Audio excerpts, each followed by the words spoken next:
Hey everybody, it's Joe Trippi and welcome back to a special guest episode of That Trippi Show. I could go on for hours on how the media is getting the whole thing wrong, and actually I have gone on for hours about that. Falling right into the right-wing outrage machine over and over, taking the bait and amplifying it. One person that keeps getting it right is Greg Sargent. We've had him on before, but on the last pod, Alex and I started getting into the long-term effects of some of President Biden's accomplishments. And Greg had a really smart piece in the Washington Post that we wanted to discuss. Greg, welcome. Thanks for having me on, Joe. Alex, where do you want to get started, buddy? Yeah, so Greg, as we were talking about pre-show and Joe and I talked about a little bit on our last pod, was your piece last week really got us thinking. The title for everyone, and we'll include this in the show notes, was Biden's devious plan to break the MAGA fever just might work. And in it, you interviewed Mark Murrow, who was one of the authors of the Brookings study we get into, but the kind of intersection of what the Biden bills are doing and kind of the grievance politics that caused the rise of Trump, it's really fascinating. Yeah, it really is. I mean, if you were to run a controlled experiment in trying to address those grievances with federal policy, it would look a lot like what Biden's doing with his major achievements here. He's, if you take the climate bill and some of the other stuff he's done, a ton of the spending is getting cranked into manufacturing jobs, whether it's green energy jobs or whether it's chip jobs, which is to say, quality high-tech manufacturing work. A lot of that's going to red states and districts. And so, we've heard for many years now that the rise of Trump, to the degree that there's any economic component at all, and I admit that that's a disputed, and rightly so, disputed question. But if there's any kind of economic component to it, it's that a lot of people were disoriented and faced a kind of social emergency because of the economic changes of the last few decades. And so those manifested themselves with the superstar metros kind of pulling away from small town, rural, and small metro America, which is something we talk about all the time. And so this is potentially a big rebalancing of that. But do you think one of the things that's happened, I think, is, a lot of the bills that were passed last year, infrastructure, even those reducing, the cap on insulin, those kinds of things, they're just starting to really hit now. Yeah. Is this only just starting to play out politically, or even then, does it even have a hope of playing out politically, given the outrage machine that continues to play on open borders and all the other things out there? What's your take on that, Greg? Well, I mean, I think you raise a good point. I don't think we know what the impact of this is going to be over the long term. But just to address the insulin thing, these are sort of different from that, right? So when they expanded the child tax credit, a lot of that went to poor white Americans in red states and struggling families in those places. But this is a bit different. This is an effort to really create a new kind of manufacturing economy in these places. And we've been told over and over that the loss of status for workers created by deindustrialization and the hollowing out of the heartland and so forth and so on is one of the things that caused the populist backlash. If that's true, then you'd think that this kind of level of spending to kind of recreate a manufacturing economy would blunt that backlash. But I think you're right to ask whether the information environment is so twisted and distorted and pathologically screwed up that it's really hard to tell how much of a difference that's going to make. And then, of course, lurking behind that is the question of whether it's even true that the rise of MAGA and populism and so forth is a backlash to that type of disempowerment of workers. I'm glad you went there, Greg. I know you were tweeting about, I think Paul Krugman quoted your piece in one of his things in the Times. But his point was kind of that these kinds of, I don't want to call them subsidies because these bills are not subsidies, but these kinds of efforts to fund and kind of drag rural America out of kind of the rut have been around basically since the New Deal, right? Yeah. How could this be different? Well, so if you subscribe to this theory of the case, and I just want to stress that the reason I keep saying this is an experiment is because we don't really know how true that is, right? That overall theory of Trumpism and that theory of MAGA and that theory of populist backlash. But to the degree that there's anything to it, one could say, okay, in the last 30 years or so, neoliberalism has kind of reversed some of the positive things that were done throughout the, three great decades of the middle 20th century, right? That's sort of the story we're told, that it started in the 80s and accelerated in the 90s under presidents of both parties. And then with the financial crisis hitting, it kind of exacerbated it all. And Trump was able to, quote unquote, get to Hillary's left on populist economics, we're told, in 2016. And so the question becomes, if all of that's true, then will this do anything about it? Right. And the question, I think, is, if you open a new chip assembly plant in a place like Taylor Greene's district, is that really enough to break the MAGA fever? But it sounded like Murrell thought it might. Yeah, I mean, he's a real booster of this type of policy, right? He's been talking about it for a very long time for Brookings. But as you know, probably better than anyone else, you don't have to break the MAGA fever. You just have to cool it a degree. You know what I mean? You have to shave a few, a point off here and there, and it makes a big difference. Well, the point I've been making or trying to make in the last few podcasts and with, is that, is it even possible with policy when the kind of like the outrage machine of Fox News and everything keeps amplifying the negative, the rage in your life, the resentment, and then the media unwittingly or wittingly picks up that negative sentiment and feeds it on inflation, gas prices, the open borders, the whole thing. And that it just sort of overwhelms all the positive aspects of policy and these bills that Biden, in many cases, was able to get some bipartisan support to get them passed. It's clear to me that really good positive things that were passed last year, including CHIPS Act, et cetera, are only now really starting to blossom or grow the shoots, right? And will it be enough to the media apparatus that keeps hammering. It's part of the same reason his numbers were so low all last year is because no one was focused on what he was actually doing, but blaming him for everything that he was trying to fix. Yeah, I think you've done some stuff with Simon Rosenberg, I think, right? Yeah, absolutely. Yeah, I've always found his concept of I guess he calls it negative sentiment, right? Yes. I think his conception of this is that the kind of drumbeat of noise that you're talking about, which comes from the right, like this kind of constant drumbeat, you might notice that whenever they have some new kind of invented scandal, every single one of them says it on Twitter and on Fox and in every possible forum, right? Whether it's Biden sending baby food to migrant babies or whatever, right? They just all repeat it. And it's almost like the details don't matter. It's like the negative noise and the gravitational pull that kind of exerts on the quote unquote MSM, which says, oh, well, a lot of people seem to be upset about this. Maybe there's something there we better talk about. Right. And so I think that's true that we don't really understand that phenomenon very well. Yeah, look, MAGA, the authoritarians, Fox News, and the cult right outrage, their outrage machine, they thrive on driving negative sentiment. I totally agree with Simon on this. It's the negative sentiment, the fear, and the anger that they keep injecting into the narrative. But then you have particularly in the sort of social networks world we're in. But then you have the media is biased, and it's biased towards negative sentiment, fear, and anger as well. Because that's if it bleeds, it leads.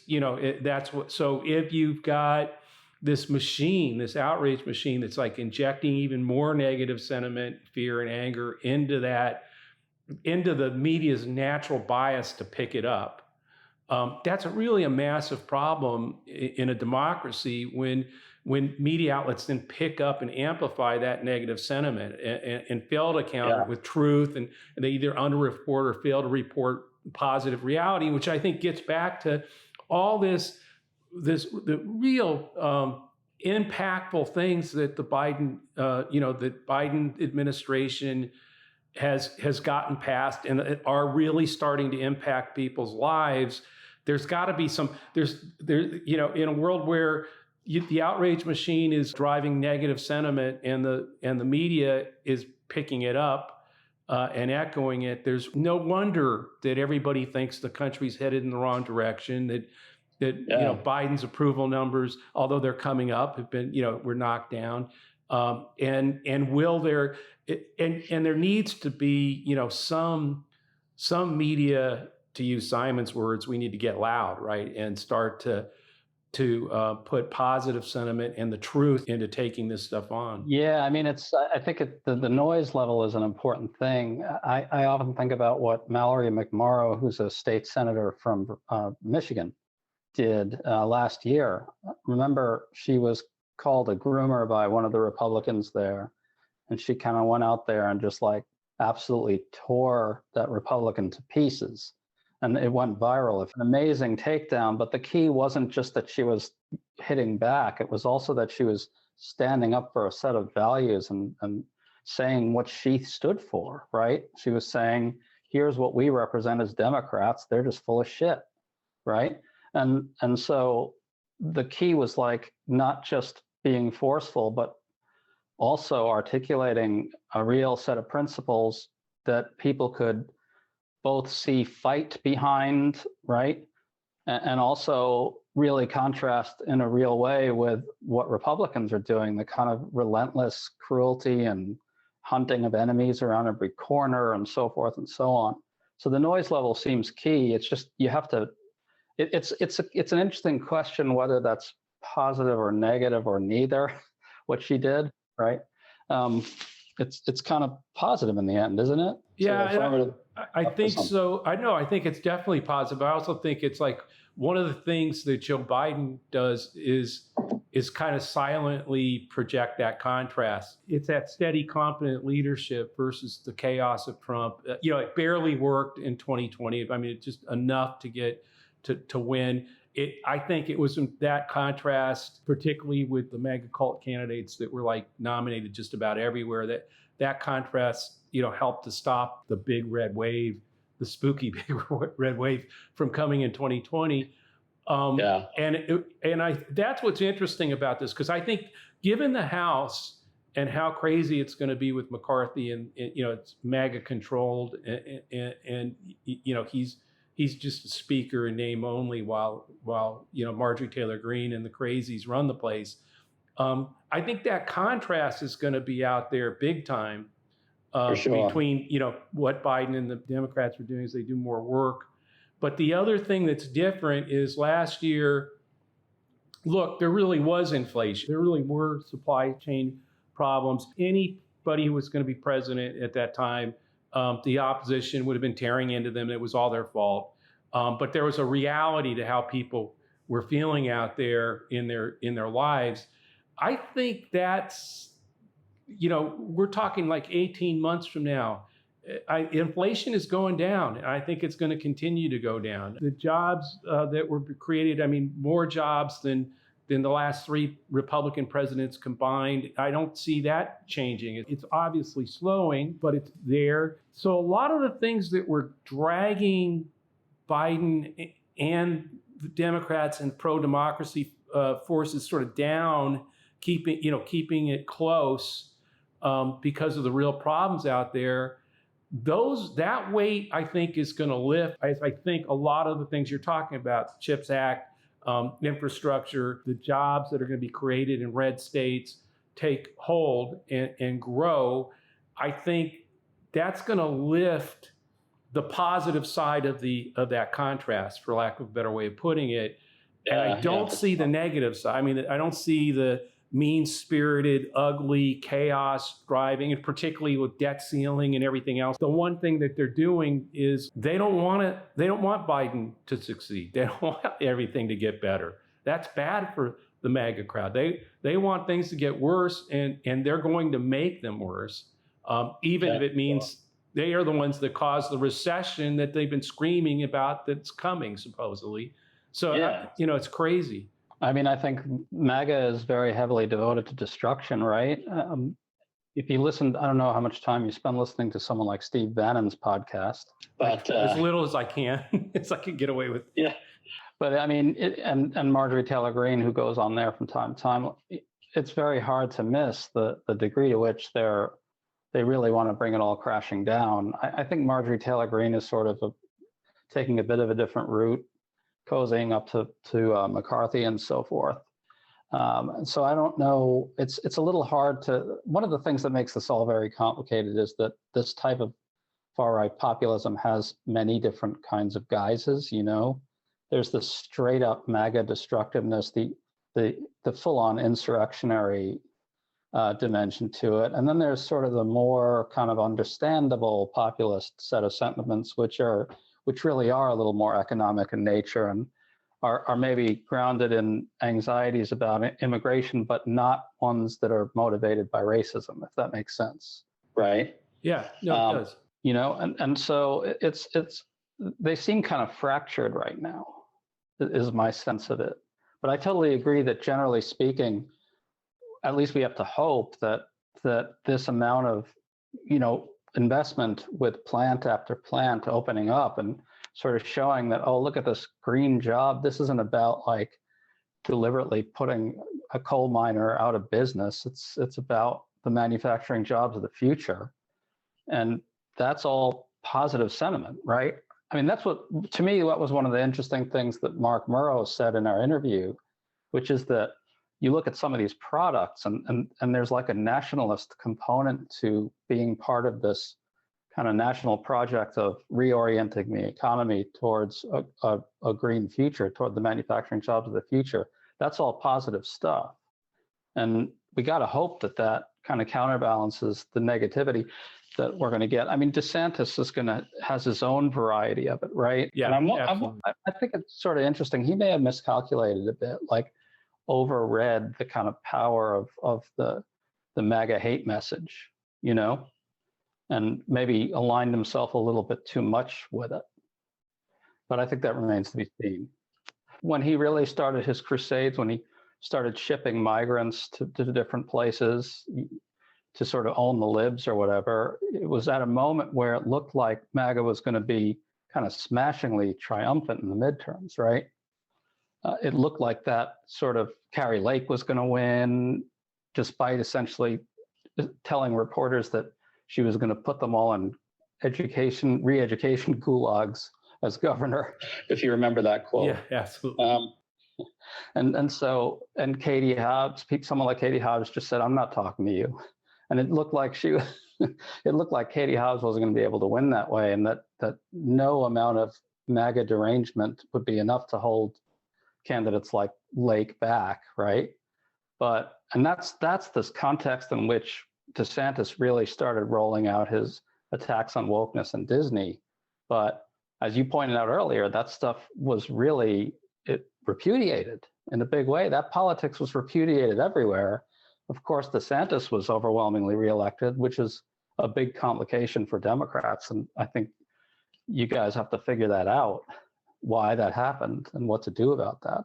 But it seems to me that type of politics didn't get anywhere outside of Florida, really. I think both Abbott and DeSantis have been taking this line on purpose, and Republicans. I mean, I think what it is basically, hey, if you hate all these people that we hate, that I'm taking on, come here, move to Florida. And by the way, if you love all the people I hate, maybe you want to leave Florida. Maybe you want to leave Texas. Now, that strategy of immigration of MAGA hats and getting progressives to say, screw this, I'm going somewhere else, I think is actually a strategy that both of them and the MAGA cult writ large like applaud and want to create, which, by the way, makes the Electoral College pretty tough. I do think that, so one, I think you're right about, first he starts off doing that, then he realizes, wow, I could go national with this. And I think you're right that it may work right now in Florida to lock in Florida as a red state. But I think nationally it was repudiated anywhere there were competitive districts for the most part, or competitive states. People rejected this MAGA extremism that that he's playing on. And you could probably speak to this better than I can as a strategist, but I thought it was hugely significant that Arizona, Georgia, and Nevada, all of which were really on a knife's edge, right, were tipped into the Democratic camp. In Nevada by a very close margin, Georgia too, Arizona not so much, but tipped into the Democratic camp after, in the face of that kind of MAGA extremism. I mean, Blake Masters, the Arizona Senate candidate, was like essentially fabricated in a MAGA lab somewhere. Right. Right. And so was LaShaw. Yeah, absolutely. He'll have it, buried in some mountain somewhere where he's making these MAGA candidates that are, going to make the world safe for MAGA, whatever type of quote unquote libertarianism he thinks he stands for. Greg, if you look at in those states you mentioned, the kind of margins were so thin. But the kind of key blocks that Democrats won with, especially in Nevada and Arizona, Democrats won by like 30, 35 points with Latinos. They won with youth voters by huge, huge margins. Those are kind of the exact people that, to your point earlier, DeSantis is saying, if you don't like it, you can just leave, right? If you want the All-Star game and you don't care about the Disney stuff, like just leave. Yeah, and just to add to that point, I think the impressions of DeSantis's strength are inflated by the fact that he benefits from perceptions that he's shifting Latinos in a big way, but that's highly geographically specific, as you guys know. Yeah, it is. That's Florida, not West and Southwest. So I think that's right. I'm one of those who doesn't think DeSantis is going to be their nominee. And actually, I don't really think it matters because I keep saying this. Okay, for those who think it's going to be Trump, okay, fine. That Trump can't be beat. I think I'm one of those if he goes. I would put it this way too, though. Okay, DeSantis somehow vanquishes Donald Trump in primaries and wins the nomination. And I've said this on the last 3 pods, so people are going to get tired of hearing it. But that will be the moment when Donald Trump gets really gracious and goes out, holds the DeSantis hands in the air at the convention and it urges all the MAGA hats out there to support him. He didn't steal it from me. He's not a traitor to making America great. I just think that division is there in the chaos of the House that's going to keep repeating itself throughout the next 18 months, whether it's debt ceiling or things out. And again, in that contrast of what Biden's been able to accomplish, and I mean across the board, sort of personality-wise, he's boring, he's not bold enough. You know what? I actually think that all works right now with a lot of people. Not necessarily with a lot of the progressives who want boldness, but I think it's working. And I think what you've pointed out, what Merle pointed out about this real change that can happen in places like Ohio and Arizona in rural America in terms of what those factories opening up and providing good paying jobs in clean industries that take on that resentment of being left behind because there's one administration who's actually done something and doing something about it.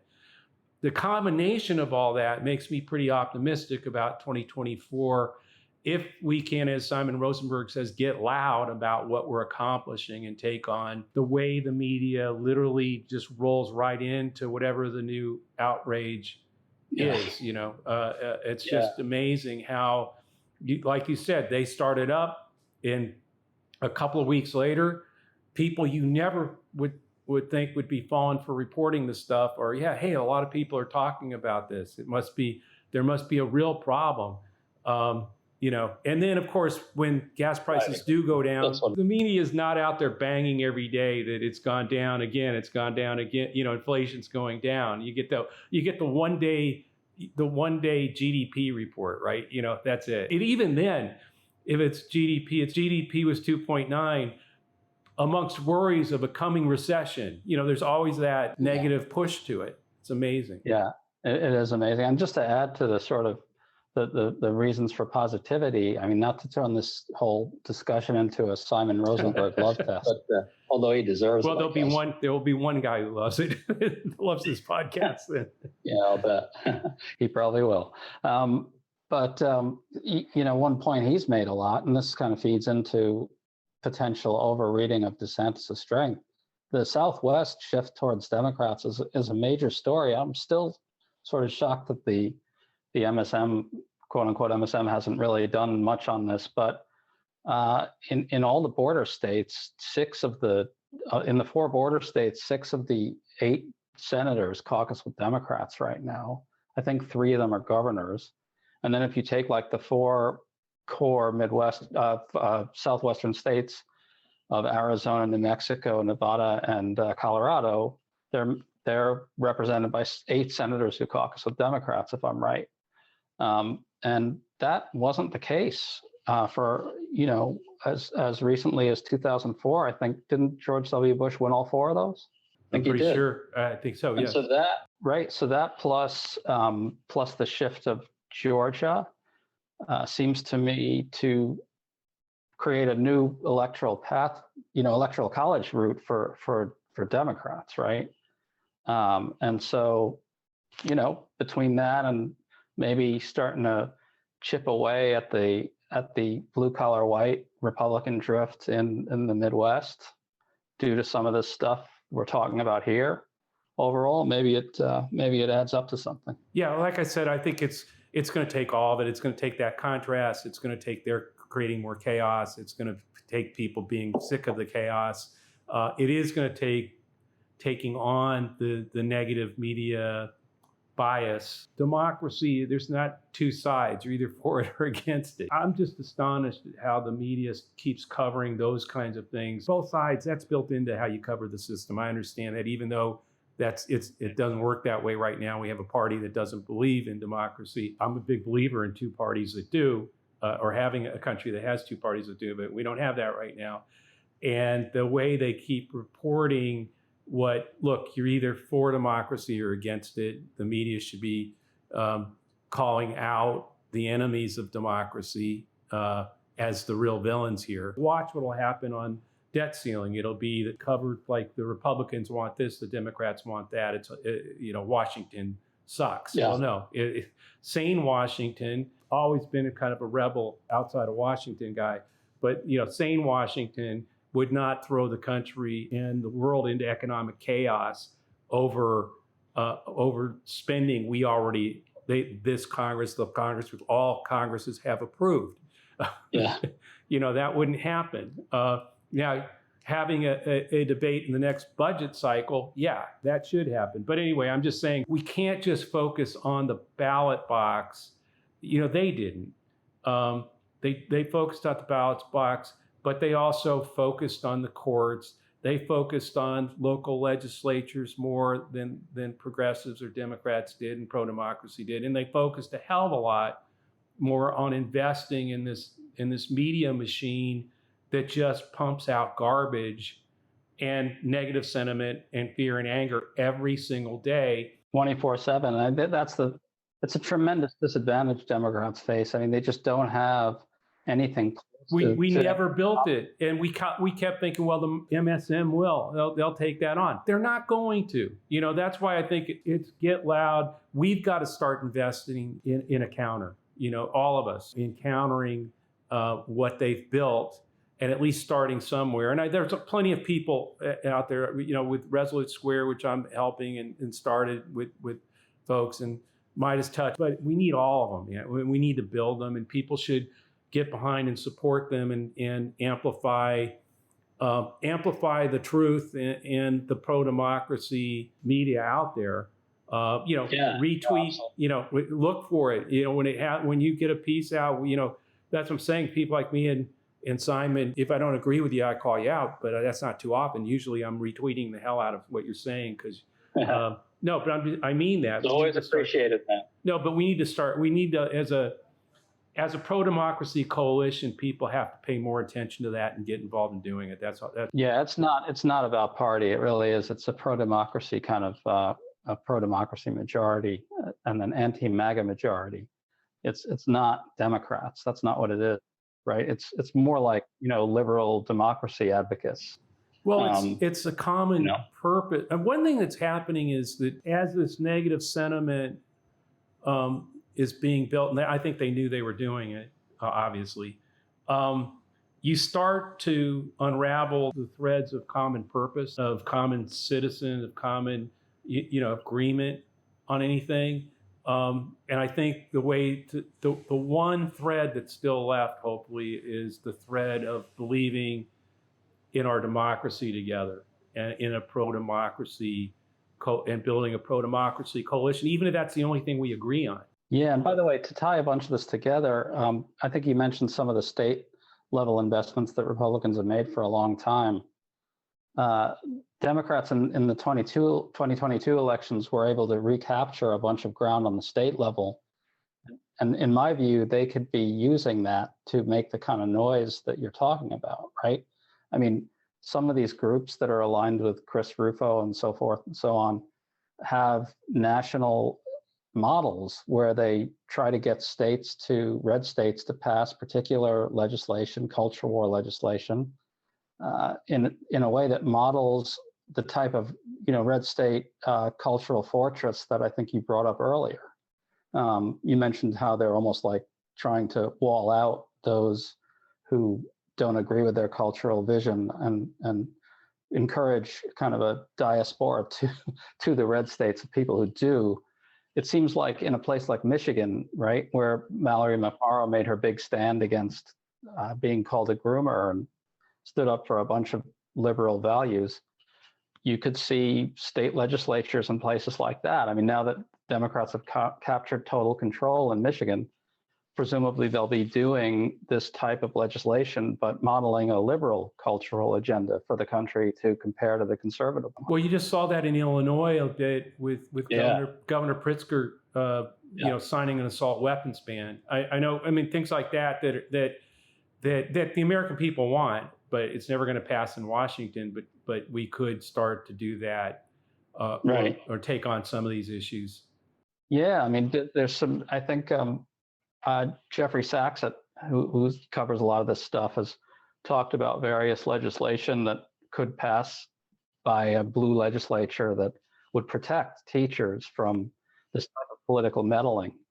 And right now we're seeing like this kind of incredibly deranged wave of anti-trans legislation everywhere. Democrats in blue states could model an alternative that's not based in that sort of, nonstop pathologizing of the enemy and enemy hunting all the time.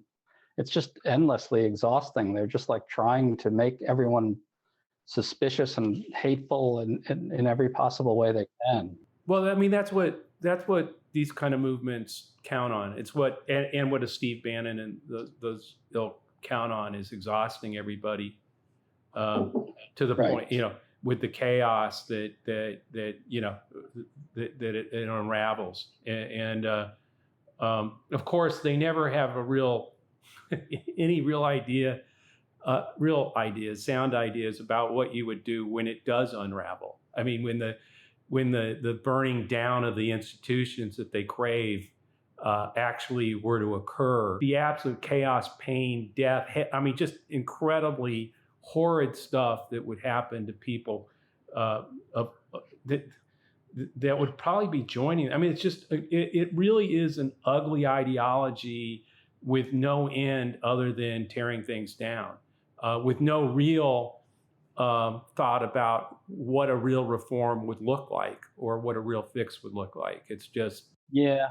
And it's interesting how you can see DeSantis trying to package it in kind of positive wrapping, right? When he talks about liberty and so forth. And I don't know. That doesn't seem like a kind of liberty that most Americans want. No, that's, I mean, you can put those words in there and it sounds great maybe, but the reality is, that's what I meant about the horridness of it. The reality is far more pain than his followers could ever imagine that he would actually create if he did any of it. So we've got to address their media machine, because in the end, I think that's what's so overpowering to keep sort of MAGA forces, the MAGA movement moving and in place and growing. You know, I mean, they just keep the negative sentiment, keep the anger, keep the fear, keep the resentment, and come up with some new thing to make up tomorrow to keep them angry, resentful. No, again, even in the face, that's what I'm worried about, is even in the face of these factories, good paying green jobs of the future